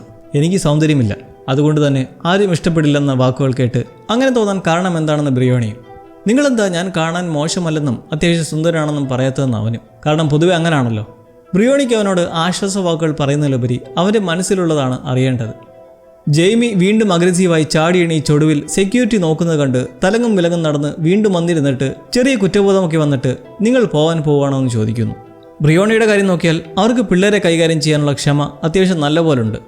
അവർ നേരെ ബാഗിൽ നിന്നൊരു ഫയൽ എടുത്തിട്ട് അവൻ്റെ മുന്നിൽ വെച്ചിട്ട് അത് കെയ്റ്റി ഇൻസ്റ്റാഗ്രാമിൽ പോസ്റ്റ് ചെയ്ത ഫീഡിൻ്റെ കോപ്പി എന്ന് പറഞ്ഞ് കാണിക്കുവാണ്. ഇൻസ്റ്റാഗ്രാം എന്നത് അവർ തെറ്റിച്ച് ഫേസ്ബുക്ക് ആണെന്ന് പറയുന്നത് കേട്ട് നിങ്ങൾക്ക് പേടിയുണ്ടോ? ഞാൻ ദേഷ്യപ്പെട്ടത് കണ്ട് ഭയന്നോന്നൊക്കെ അവൻ ചോദിക്കുന്നതിലും അവരത് കാര്യമാക്കാതെ പോസ്റ്റിലുള്ള ഇമോജീസിനെ കുറിച്ച് ചോദിക്കുവാണ്. താനൊരു ഓൺലൈൻ ട്രൂത്ത് ഗ്രൂപ്പിലെ അംഗമാണെന്ന് അവൾ കരുതുന്നുണ്ടെന്ന് ജെയ്മി. എന്താണെന്ന ചോദ്യത്തിന് സ്ത്രീകൾക്ക് നമ്മളെ വേണ്ടെന്നും നമ്മളെ ഒരു വിലയും കൽപ്പിക്കുന്നില്ലെന്നും പറയുന്ന ഗ്രൂപ്പ്. ഇവനതിൽ പാർട്ടുണ്ടോ എന്ന് ചോദിച്ചാൽ ഇല്ല. സ്കൂളിലെ മിക്കവരും ഇതിലുള്ളതുകൊണ്ട് ഇപ്പറഞ്ഞ ഇൻസൽ സംഭവങ്ങളെല്ലാം നോക്കി, പക്ഷേ ഇഷ്ടപ്പെട്ടില്ല. ഇൻസൽ കൾച്ചറിൽ ഇല്ലെന്ന് കെയ്റ്റിയുമായി സംസാരിച്ചിരുന്നു തിരക്കുമ്പോൾ ഉണ്ട്, നീ പറയുന്ന പോലെ ഒരാളല്ല ഞാൻ എന്ന് അവളോട് പറഞ്ഞപ്പോൾ അവളൊരു കളിയാക്കി ചിരിയൊക്കെ ചിരിച്ച് ഓക്കെ എന്ന് പറഞ്ഞ് പോയതല്ലാതെ മാറ്റമൊന്നും ഉണ്ടായില്ല. അവൾ ജെയ്മി ഇമോജീസ് വെച്ച് ഇൻസലാണെന്ന് പറഞ്ഞ് കളിയാക്കുന്ന കമൻറ്റുകൾക്ക് അത്യാവശ്യം ലൈക്സുമുണ്ട്, ക്ലാസ്സിലുള്ളവർ തന്നെ. കാരണം അവർക്കിതെല്ലാം ഒരു ഫണ്ണാണ്. അവനോട് മാത്രമേ അവൾ ഇത്തരത്തിൽ ബുള്ളി ചെയ്തിട്ടുള്ളൂ. ഒട്ടും സൗന്ദര്യമില്ലാത്തതുകൊണ്ടായിരിക്കാം എന്നാണ് അവൻ്റെ ഒരു ഇത്. ഞാൻ അവളെ കൊന്നിട്ടില്ലെന്ന് പറഞ്ഞിട്ട് അവൻ ബ്രിയോണയോട് പറയുന്നത്. ആ CCTV വീഡിയോ കണ്ടാണോ അങ്ങനെ കരുതിയേക്കണേ? ഇപ്പോൾ വീഡിയോ ഒന്നും റിയലാണോ അല്ലയോ എന്ന് വിശ്വസിക്കാൻ പറ്റില്ല, എല്ലാം ഫേക്കാണ്. അവളൊരു നശിച്ചവളായിരുന്നു, കൊല്ലാമെങ്കിൽ എനിക്ക് കൊല്ലായിരുന്നു. പക്ഷേ ഞാൻ ആകെ ചെയ്തത്. ഇത്രയും പറഞ്ഞ് നിർത്തിയിട്ടവൻ ബ്രിയോണയെ നോക്കി ഒരു ചിരി. കാരണം ഈ പറഞ്ഞതൊക്കെയും ചളുവയാണെന്ന് അവനും അറിയാം, ബ്രിയോണിക്കും അറിയാം. ഒരു കൗശലക്കാരനാണവൻ. അവനാകെ ചെയ്തത് ഫോട്ടോ ലീക്കാക്കിയ ശേഷം കെയ്റ്റിയോട് സംസാരിക്കാൻ ചെന്നതാണ്. അവരങ്ങനെ ചെയ്തതിൽ വിഷമമുണ്ടെന്നും സോറിയൊക്കെ പറഞ്ഞത് വേറൊന്നിനുമല്ല, ഇനിയെങ്കിലും കളിയാക്കാതെ കുറച്ച് ഫെയറായി അവനോട് പെരുമാറാൻ. വീക്കായിട്ടുള്ളൊരു സിറ്റുവേഷൻ ആയതുകൊണ്ട് തന്നെ അവളോട് ഇങ്ങനെ പറയുമ്പോൾ അവനെ ഇഷ്ടപ്പെടുമെന്ന് കരുതി. കെയ്റ്റി അത്രയും തളർന്നിരിക്കുന്നത് വഴി അവൾ പെട്ടെന്ന് മനസ്സ് മാറി ഇഷ്ടപ്പെടുമെന്നായിരുന്നല്ലേ നിന്റെ തിയറി എന്ന് ബ്രിയോണി. പക്ഷേ നീ അവളെ ഇഷ്ടമല്ലെന്നല്ലേ മുമ്പ് പറഞ്ഞത്? അതെ, അവൾ മെലിഞ്ഞിട്ടാണ്, എങ്കിലും കുഴപ്പമില്ലായിരുന്നു. ചെന്ന് മുട്ടാൻ ശ്രമിച്ചവൾ, പക്ഷെ അവൾ പറഞ്ഞത് ഞാൻ അത്രയും മുട്ടി നിൽക്കുമല്ല എന്നും. അതിനുശേഷമാണ് ആ ഇമോജി മെസ്സേജസ് എല്ലാം വന്നത്. എന്നിട്ട് ഈ 13 വയസ്സുകാരൻ പറയുന്നത് എങ്ങനെ? ആ രാത്രി ഞാൻ അവളെ കയറി പിടിച്ചിട്ടില്ല, വേണമെങ്കിൽ ആവായിരുന്നു. കയ്യിൽ കത്തിയുമായി നിൽക്കുന്നത് കണ്ട് വിരണ്ടു നിന്നപ്പോൾ അവളുടെ ശരീരത്തിൽ എവിടെ വേണമെങ്കിലും എനിക്ക് പിടിക്കായിരുന്നു. പക്ഷെ അത് ചെയ്തില്ല. എൻ്റെ സ്ഥാനത്ത് വേറെ ആരായിരുന്നേലും അങ്ങനെ ചെയ്തേനെ. അപ്പോൾ ഞാനൊരു നല്ലവനല്ലേ? എന്താ നിങ്ങൾ കരുതുന്നേ? ബ്രിയോണിക്ക് ഇത് കേട്ടൊന്നും പറയാനില്ല. ഒരു കൊച്ചുകുട്ടിയുടെ മനസ്സിലുള്ളതെല്ലാം കേട്ടവൾ തരിച്ചിരിക്കുവാണ്. ഇത്രയും പറഞ്ഞിട്ട് സാൻഡ്വിച്ച് എടുത്ത് കഴിച്ചുകൊണ്ടിരിക്കുന്ന അവനെയും നോക്കി. ഒരേ സമയം തന്നെ സത്യസന്ധനും ക്രൂരനും ഭീകരമായ പക്വതയുമുള്ള സ്വഭാവം. അവനെ അങ്ങനെ ആക്കി എന്ന് വേണം പറയാൻ. Bad parenting. മാതാപിതാക്കൾ ശ്രദ്ധ കൊടുക്കാതെ വളർത്തിയപ്പോൾ അവൻ ഇപ്പോഴത്തെ, പ്രത്യേകിച്ച് ഈ കാലത്ത് കിട്ടാവുന്ന സാധ്യതകളെ സ്വാധീനിച്ചതുവഴി നമുക്ക് കാണാവുന്നത് ഒരു കൗമാരക്കാരനിൽ വന്ന പ്രായത്തിൻ്റെയും ചിന്താഗതിയുടെയും ഒരു വലിയ മാറ്റവും അതിലൂടെ മാറുന്ന ഒരു ജനറേഷനുമാണ്. മൗനം പിടിയുന്ന ബ്രിയോണി സ്റ്റേണായി ജെയ്മിയോട് ചോദിക്കുന്നത് നിനക്ക് മരണം എന്താണെന്നറിയോ എന്ന്. ഞാൻ കുഴഞ്ഞു, എനിക്ക് റെസ്റ്റ് വേണം, ഞാൻ അവളെ കൊന്നിട്ടില്ലെന്നൊക്കെ പറഞ്ഞുകൊണ്ടിരിക്കുകയാണ് അവൻ. നിനക്ക് മരണം എന്താണെന്നറിയോ ജെയ്മി? അവളുടെ സ്വഭാവവും ക്യാരക്ടറുമെല്ലാം നീ ഉറപ്പിച്ച് പറയുമ്പോഴും അവളിനി തിരികെ വരില്ലെന്ന് നിനക്കറിയോ? She's gone. ആര് ചെയ്തതായിരുന്നാലും ഒരു മനുഷ്യൻ്റെ ഭാവി ജീവിതമാണ് കെടുത്തിയത്. അപ്പോൾ ജെയ്മി, ഞാൻ അവളെ കൊച്ചാക്കാൻ നോക്കിയതല്ല, അവൾക്ക് എന്നെ ഇഷ്ടമല്ലായിരുന്നു എന്നൊക്കെ പുലമ്പുന്നതിന് മേൽ നിനക്ക് പറഞ്ഞത് മനസ്സിലായെന്ന് ചോദിച്ച് തുടരുവാണവർ. അറിയാം, ഞാൻ മണ്ടനല്ലല്ലോ. കൊലപാതകം ഒരു കുറ്റമാണെന്നറിയോ? അറിയാം. കുറ്റം തെളിഞ്ഞാൽ തടവിലാക്കുമെന്നറിയോ? ആർക്കതറിയാത്തെ? ആരാണ് വിധിക്കുന്നത്? Judge, jury. ഇത്രയും കഴിഞ്ഞിട്ട് അവർ ഇത് അവസാനത്തെ സെഷനാണെന്നും ഇതോടെ നമ്മളുടെ പരിപാടി തീർന്നിരിക്കുകയാണെന്നും പറയുമ്പോൾ ജെയ്മി വേവലാതിയിൽ ഇനി തിരിച്ചു വരില്ലെന്നും നമ്മൾ തമ്മിൽ കാണില്ലേ എന്നൊക്കെ ചോദിക്കുമ്പോൾ എന്നാൽ ബ്രിയോണിയുടെ ഈ ചാപ്റ്റർ ഇവിടെ ക്ലോസ് ആവുകയാണ്. അവർക്ക് ഇനി വേറെ ചുറ്റുപാടിലേക്ക് പോകേണ്ടതുണ്ട്. കേറ്റിയെ കൊന്ന ജെയ്മി എന്ന കുട്ടിയുടെ അണ്ടർസ്റ്റാൻഡിങ്, അവൻ്റെ മനസ്സിലിരിപ്പ്, അതായിരുന്നു അവർക്ക് അറിയേണ്ടത്. പറഞ്ഞ അത്രയും നിഷ്കപടമായി തന്നെയാണെന്നുള്ള വിശ്വാസത്തിൽ നിൽക്കുമ്പോൾ ജെയ്മിക്ക് എന്നാൽ ഈ വിടപറയിൽ ഒട്ടും പിടിക്കുന്നില്ല. അവൻ ഒരു കാര്യം ചോദിക്കുകയാണ്, നിങ്ങൾക്കെന്നെ ഇഷ്ടമാണോ? ബ്രിയോണിയുടെ മുഖത്തിൽ തന്നെയുണ്ട് ഇത്രയും കേട്ട ശേഷമുള്ള അവളുടെ നിലപാട്. ഞാൻ നിങ്ങളെ ഒരു വ്യക്തി എന്ന രീതിയിൽ ഇഷ്ടപ്പെട്ടതുപോലെ എന്നെ ഇഷ്ടപ്പെടുന്നുവെന്ന് ചോദിച്ച് ബഹളം തുടങ്ങുന്നതും സെക്യൂരിറ്റി വന്നവനെ പിടിച്ചുകൊണ്ട് പോവുകയാണ്. മര്യാദയ്ക്ക് പറ, എന്നെ ഇഷ്ടമാണോ? ഒരു തരി പോലും ഇഷ്ടമില്ലെന്നും അലറി അച്ഛനോട് എനിക്ക് യാതൊരുവിധ കുഴപ്പവുമില്ലെന്ന് പറഞ്ഞേക്കണേന്നും ആക്രോശിച്ച് പോകുമ്പോൾ ബ്രിയോണിയിലുണ്ടാകുന്ന ബ്രേക്ക് ഡൗൺ, ശ്വാസം പോലും കിട്ടാത്ത, ശരീരം റൈസായി വിറയ്ക്കുന്ന ആ വല്ലാത്തൊരവസ്ഥ, സ്ത്രീ വിരുദ്ധതയും വിദ്വേഷവും ഇത്ര കൊച്ചു പ്രായത്തിൽ തന്നെ അവനിൽ ഇത്ര ഭീകരമായ വിധത്തിൽ, അതും ഒരു ബഹുമാനം പോലും കൊടുക്കാത്ത രീതിയിൽ വളർന്ന് പന്തിരിച്ചിരിക്കുന്നു എന്നത് വളരെ ഗൗരവവും അപകടകരവുമായൊരു വസ്തുതയാണ്. ബ്രിയോണിയുടെ ആ വിളറിയ മുഖത്തിലും അവരുടെ ചലനങ്ങളിലുമെല്ലാം നമുക്ക് കാണാൻ കഴിയുന്നതും ആ ഭീകരത തന്നെയാണ്. അതേ ഭീകരതയാണ് കാണുന്ന നമുക്കും ചിന്തിക്കുമ്പോൾ ഉണ്ടാവുന്നത്. 1 വർഷം കഴിഞ്ഞിരിക്കുന്നു ജെയ്മി വീട്ടിൽ നിന്നും പോയിട്ട്. 13 മാസങ്ങൾ ജെയ്മി ഇല്ലാത്ത ജീവിതം. അവൻ്റെ മാതാപിതാക്കളൊക്കെയും പൊരുത്തപ്പെടാൻ തുടങ്ങിയെന്ന് മനസ്സിലാക്കാം. ഉള്ളിൻ്റെ ഉള്ളിൽ നീറ്റലുണ്ടെങ്കിൽ പോലും. അവൻ്റെ അച്ഛൻ എഡ്ഡിയുടെ പിറന്നാൾ ദിവസമാണ്. അയാൾ വീട്ടിലെ ചില നേരംപോക്ക് പണികളിൽ ഏർപ്പെട്ടുകൊണ്ടിരിക്കുന്നു. അകത്തിരുന്ന ബേബി ട്രോളിയൊക്കെ എടുത്ത് പുറത്ത് ഷെഡിൽ കൊണ്ടുപോയി വെച്ച് ഒരു ചിന്തയുമില്ലാതെ വെറുതെ ചുറ്റുപാടുമൊക്കെ നോക്കി അകത്തേക്ക് കയറുമ്പോഴത് മധുര മനോഹരമായ ജന്മദിനാശംസ ഭാര്യയിൽ നിന്നും. മാൻഡ 50ാമത്തെ ബർത്ത്ഡേ സ്പെഷ്യലായി എഡ്ഡീസ് ഫേവറേറ്റ് പുഡിംഗ് ഉണ്ടാക്കുന്ന തിരക്കിലാണ്. കെട്ടിപ്പുണരലും കിസ്സിങ്ങും സ്നേഹത്തൊട്ടുരുമലൊക്കെ കഴിഞ്ഞ് മാൻഡയെ ശല്യപ്പെടുത്താതെ എഡ്ഡി നേരെ തൊട്ടടുത്ത ടേബിളിൽ ചെന്നിരുന്ന് അയാൾക്ക് വന്ന ജന്മദിന കാർഡുകളും സന്ദേശങ്ങളും മാറ്റി മാറ്റി നോക്കുവാണ്. സഹോദരൻ്റെ ആശംസാ കാർഡിന് ശേഷം എടുക്കുന്ന മറ്റൊരു കത്ത് കണ്ട് വല്ലാണ്ടാവുന്ന എഡ്ഡിയുടെ മുഖം കാണുമ്പോഴേ അറിയാം അതാരായിരിക്കുമെന്ന്. ജെയ്മിയുടെ ബർത്ത്ഡേ വിഷാണ്. മനസ്സിലുള്ള അച്ഛൻ്റെ മുഖം ഓർത്തെടുത്ത് വരച്ചയച്ചിരിക്കുന്ന സ്നേഹസമ്മാനം. ഒരു വിഷമത്തോടെ അതെടുത്ത് മാൻഡയ്ക്ക് കൊടുത്ത് നോക്കി നിൽക്കെ ലിസ വെപ്രാളത്തിൽ അങ്ങോട്ടേക്ക് വരുന്നത് പുറത്ത് നടന്നിരിക്കുന്ന ഒരു സംഭവം വിളിച്ചു കാണിക്കാൻ. എഡ്ഡിയുടെ പുറത്ത് കിടന്നിരുന്ന വാനിൽ ആരോ സ്പ്രേ പെയിന്റ് ചെയ്ത് വെച്ചിരിക്കുന്നു. നോൺസ് എന്ന് പറഞ്ഞ്, മോശക്കാരൻ എന്ന പോലെയുള്ളൊരു പദം. ചുറ്റുപാടും ആരും കണ്ടിട്ടില്ല. മാൻഡയോട് പോലീസിനെ വിളിക്കാൻ പറയുന്നെങ്കിലും അവർക്കൊരു മടി, അത് വേണമെന്ന്.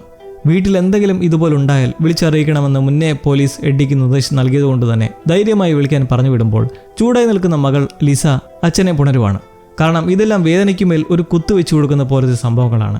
കുടുംബത്തിലെ ഒരുവൻ ചെയ്ത തെറ്റിൻ്റെ പേരിൽ സകലരും നേരിടേണ്ടി വരുന്ന മാനസിക വിഷമങ്ങൾ.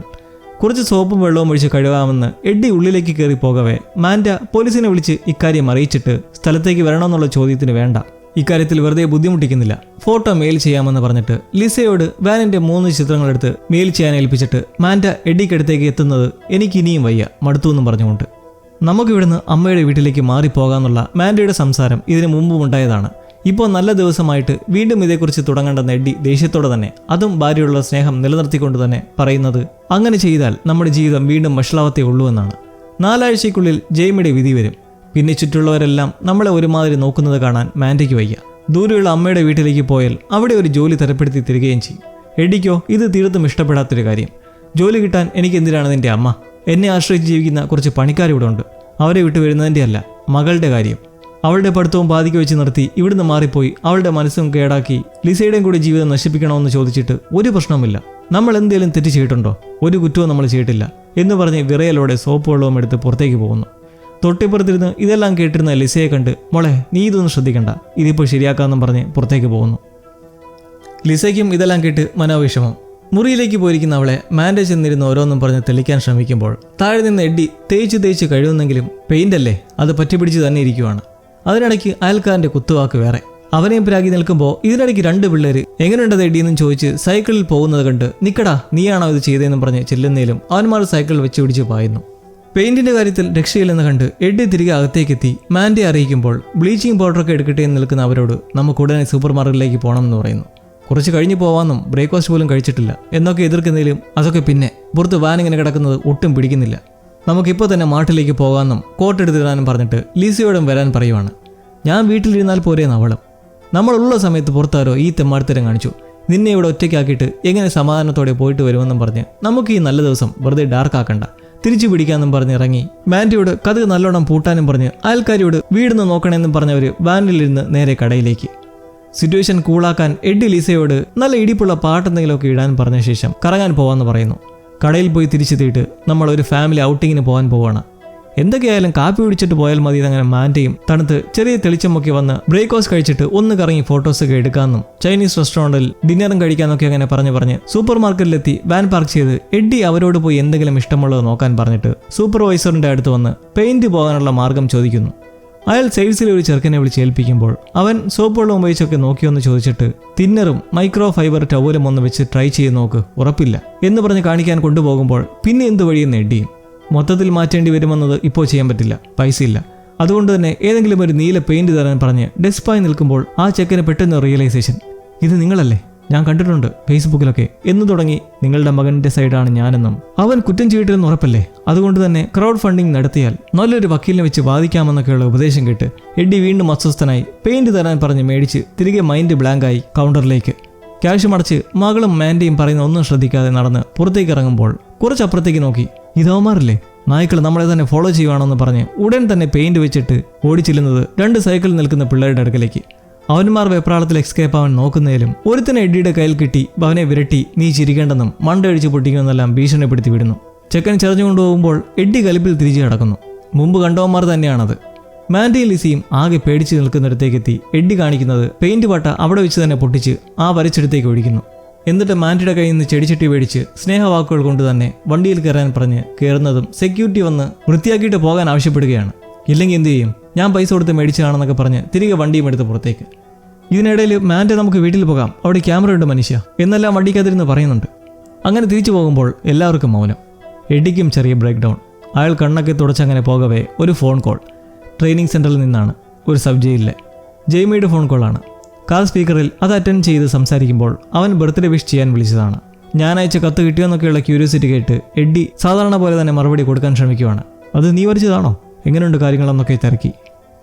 ബ്രേക്ക്ഫാസ്റ്റ് കഴിഞ്ഞ് കുറച്ച് ഫോട്ടോസ് എടുക്കാൻ ഔട്ടിങ്ങിന് പോകുന്നതിനെക്കുറിച്ചും ലിസിയുടെ ഇഷ്ടപ്രകാരമുള്ള ചൈനീസ് റെസ്റ്റോറൻറ്റ് ഡിന്നർ ട്രീറ്റിനെ പറ്റിയും ഒക്കെ പങ്കുവയ്ക്കുമ്പോൾ എന്താ ഇത്ര നേരം ബ്രേക്ക്ഫാസ്റ്റ് കഴിക്കാഞ്ഞെന്ന് ചോദിച്ച് ജെയ്മി പറയുന്നത് എനിക്കത് ചെയ്യേണ്ടി വന്നു എന്ന്.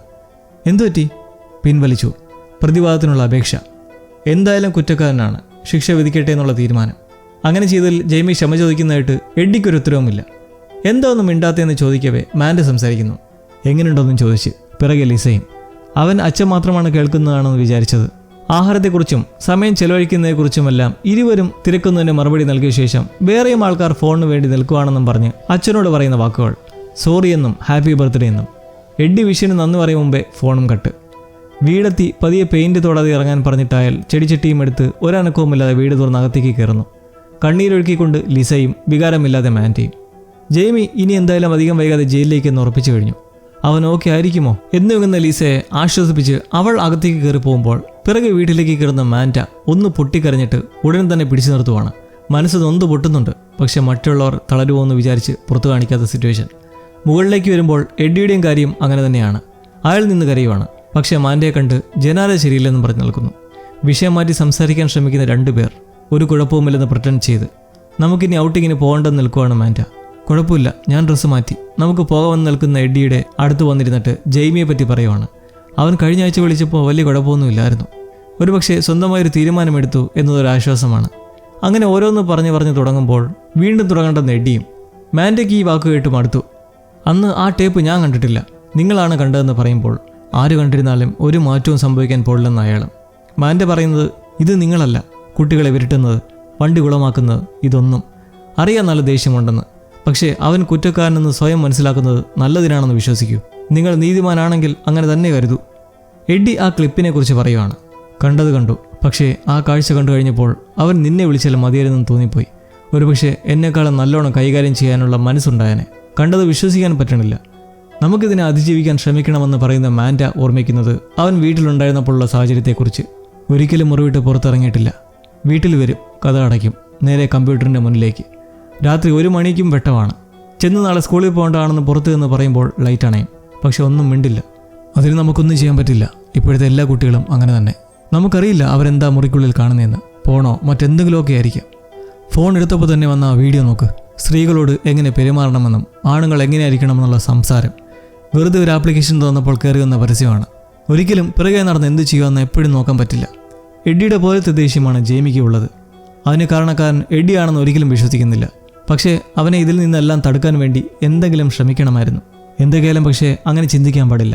അവൻ അങ്ങനാകാൻ കാരണം നമ്മളല്ല, പക്ഷേ അങ്ങനെ ആകാനുള്ള വഴിയുണ്ടായത് നമ്മളിൽ നിന്നല്ലേ. ജെയ്മിയുടെ പ്രായമുള്ളപ്പോൾ എഡ്ഡിക്ക് അയാളുടെ അച്ഛൻ്റെ കയ്യിൽ നിന്ന് നല്ല തല്ല് കിട്ടിയിട്ടുണ്ട്. ബെൽറ്റ് വെച്ച് പുറം പൊളിച്ചിട്ടുണ്ട്. പക്ഷെ അന്നൊക്കെ എടുത്തൊരു തീരുമാനമുണ്ട്. നാളെ എനിക്കൊരു മകനുണ്ടാവുമ്പോൾ അവനെ ഒരിക്കലും ഇങ്ങനെയൊന്നും ചെയ്യരുത്. അവൻ്റെ മുമ്പിൽ നല്ലൊരു അച്ഛനാവണം എന്ന്. പക്ഷേ അങ്ങനെ ആയിരുന്നോ? ആവാൻ കഴിഞ്ഞോ? ശ്രമിച്ചു നമ്മൾ ഇരുവരും. അവനെ ഫുട്ബോൾ കളിക്കാൻ കൊണ്ടുവിട്ടു. അവൻ്റെ മോശം പ്രകടനത്തിന് ബാക്കിയുള്ള കുട്ടികൾ അച്ഛന്മാരെല്ലാം കളിയാക്കിയപ്പോൾ അവൻ എഡ്ഡിയെ നോക്കി. പക്ഷേ അയാൾ നോക്കാത്ത ഭാവത്തിൽ നിന്നതേയുള്ളൂ. നോക്കാൻ തോന്നിയില്ല. പിന്നെ ബോക്സിങ്ങിലേക്ക് കൊണ്ടുപോയി. മാറ്റമൊന്നും ഉണ്ടായില്ല. അവൻ നല്ലോണം പടം വരയ്ക്കുമായിരുന്നു. ചുവരിലും അടുക്കളയിലിരുന്നും മുറിയിലുമൊക്കെ മണിക്കൂറുകളെടുത്ത്. നമ്മളത് കാര്യമാക്കിയില്ല. പതിയെ അവനത് നിർത്തി. കമ്പ്യൂട്ടറും സാമാനങ്ങളൊക്കെ വേണമെന്ന് പറഞ്ഞ് അത് മേടിച്ചു കൊടുത്തു. പിന്നെ അങ്ങോട്ട് ജോലിയെന്ന് പറഞ്ഞ് രാവിലെ പോയാൽ വൈകിട്ട് വരുന്നത് കൊണ്ട് അവനെ കാര്യമായൊന്നും ഗവനിക്കാനും പറ്റില്ല. പക്ഷേ നീ ഒരു നല്ല അമ്മയായിരുന്നു. എന്നിട്ട് എഡ്ഡി ഇപ്പോൾ ചോദിക്കുന്നത്, എൻ്റെ അച്ഛൻ എന്നെപ്പോലെ ആയിരുന്നെങ്കിൽ ഞാൻ എങ്ങനെയായി തീർന്നേനെ? മാൻഡ സമാധാനിപ്പിക്കുന്നു. ഞാൻ നല്ലൊരമ്മ തന്നെയാണ്. നിങ്ങൾ നല്ലൊരു അച്ഛനും. അവനങ്ങനെ ചെയ്യുമെന്ന് ആരും കരുതിയില്ല. എന്നാൽ അവനെ നമ്മൾ സംരക്ഷിക്കുമെന്ന് അവൻ കരുതി. എന്നിട്ട് സംരക്ഷിച്ചു. നമ്മളിതുവരെ അവൻ്റെ കൂടെ തന്നെ നിന്നു. നമ്മൾക്ക് ആശ്വസിക്കാൻ അത് മതി. മരം കയറിയും വായിൽ മൊത്തം ഐസ്ക്രീമുമായി നടക്കുന്ന ആ കൊച്ചുകുട്ടിയാണ് ഇരുവരുടെയും മനസ്സിൽ. എല്ലാം ഇന്നലെ കഴിഞ്ഞ പോലെ. ഞാനല്ല കൊന്നത്, ഞാൻ ചെയ്തിട്ടില്ലെന്ന് അവൻ ആണയിട്ട് പറഞ്ഞുകൊണ്ടേയിരുന്നു. അത് വിശ്വസിക്കുകയും ചെയ്തു. എന്നാൽ ആ ടേപ്പ് കണ്ടപ്പോൾ എങ്ങനെ കഴിഞ്ഞു എന്ന് പോലും ചിന്തിക്കാൻ എഡ്ഡിക്ക് കഴിയുന്നില്ല. ഇരുവരും അങ്ങനെ ഇരിക്കുന്നിടത്തേക്ക് ലിസ വരുന്ന പാടെ കണ്ണും തുടച്ച് ഒരുങ്ങി നിൽക്കുന്ന അവളെ നോക്കി ഡ്രസ്സിനെക്കുറിച്ച് സംസാരിക്കുകയാണ്. അച്ഛൻ്റെ ബർത്ത്ഡേ അല്ലേ, വെറുതെ മൂടാവടിച്ച് പാഴാക്കുന്നത് എന്തിനാണെന്ന് ലിസ. അവളുടെ മുന്നിൽ വെച്ച് മുമ്പ് കാണിച്ച പ്രവൃത്തികളിൽ എഡ്ഡി ക്ഷമ ചോദിക്കുന്നു. കാറിൻ്റെ കാര്യം കുറച്ച് വൃത്തികേടാണെങ്കിലും ഇനി ആർക്കും അത് വായിക്കാൻ പറ്റില്ല. ഇത് ചെയ്തെന്ന് എഡ്ഡി കരുതുന്ന ചെറുക്കന്മാരെ ലിസയ്ക്കറിയാം. അവന്മാർ അല്ലെങ്കിൽ വായി നോക്കികളാണ്. ലിസയ്ക്ക് ഇവർ ഒരു തൊല്ലയാണോന്ന് എഡ്ഡി ചോദിച്ചാൽ അതിലൊരു കാര്യവുമില്ല. കാരണം എല്ലാവരും അങ്ങനെ തന്നെ. ഇവർ മാത്രമല്ല, ജെയ്മിയുടെ ചേച്ചിയല്ലേ. പക്ഷേ എന്തൊക്കെയായാലും നമ്മൾ ഇവിടം വിട്ട് പോകാൻ പാടില്ല.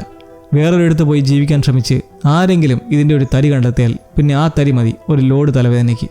ജെയ്മി നമ്മുടേതാണ്, അതങ്ങനെ തന്നെയാകും എന്നുള്ള സോളിഡ് വാക്കുകൾ പുറത്തുവിട്ട ശേഷം ഔട്ടിങ്ങിന് പോകും മുമ്പ് ബ്രേക്ക്ഫാസ്റ്റ് എടുത്തു വയ്ക്കാൻ ലിസ പോകുമ്പോൾ ഏതൊരച്ഛനും അമ്മയ്ക്കും ഇത്തരമൊരു സാഹചര്യത്തിൽ ഏറ്റവും അത്യാവശ്യം ഇതുപോലുള്ള വാക്കുകൾ പറയുന്ന മക്കൾ തന്നെയാണ്. ഇതുപോലെ സ്ട്രോങ് ആയ മനക്കരുത്തുള്ളവർ. ലിസയുടെ കാര്യത്തിൽ ഇവളെ നമ്മൾ എങ്ങനെ സന്തോഷിപ്പിക്കുന്നു നിൽക്കുന്ന എഡ്ഡിയോട് നമ്മൾ ജെയ്മിയെ സന്തോഷിപ്പിച്ച പോലെ തന്നെ അവളെയും സന്തോഷിപ്പിക്കുന്നു പറഞ്ഞ് മാൻഡയും താഴേക്ക്. മുകളിൽ ഒറ്റയ്ക്ക് നിൽക്കുന്ന എഡ്ഡി ജെയ്മിയുടെ മുറിയിലേക്ക് കയറി നോക്കി പൊട്ടിക്കരഞ്ഞ് അയാളുടെ സങ്കടം മൊത്തം പുറത്തു വരുമ്പോൾ പറയാൻ ഒന്നേ ഉള്ളൂ, ക്ഷമിക്കൂ മോനെ, നിനക്കൊരു നല്ല അച്ഛനാവാൻ എന്നെ കൊണ്ട് കഴിഞ്ഞില്ല. ഒരു പിതാവിന് മാത്രമല്ല, ഇത് കാണുന്ന കുറേയേറെ മാതാപിതാക്കൾക്ക് കേൾക്കാനുള്ള വാക്കാണത്. അവരുടെ മനസ്സിലേക്ക് എത്തിക്കുന്ന ഒരു സന്ദേശമാണത്. അച്ഛനമ്മമാർ മക്കളെ എത്ര സൗകര്യങ്ങൾ നൽകി വളർത്തുന്നു എന്നതിലല്ല, കുട്ടികളെ എങ്ങനെ കൂടെ നിർത്തി കൃത്യമായ പേരൻറ്റിങ്ങോടുകൂടി വളർത്തുന്നു എന്നതിലാണ് എല്ലാം എന്ന റെലവൻ്റായ ഒരു സോഷ്യൽ മെസ്സേജ് നൽകുന്നതിൽ വളരെ എഫക്റ്റീവായ അഡോളസൻസ് എന്ന ഈ മിനി സീരീസ് വണ്ടറും ഇവിടെ സമാപിക്കുകയാണ്.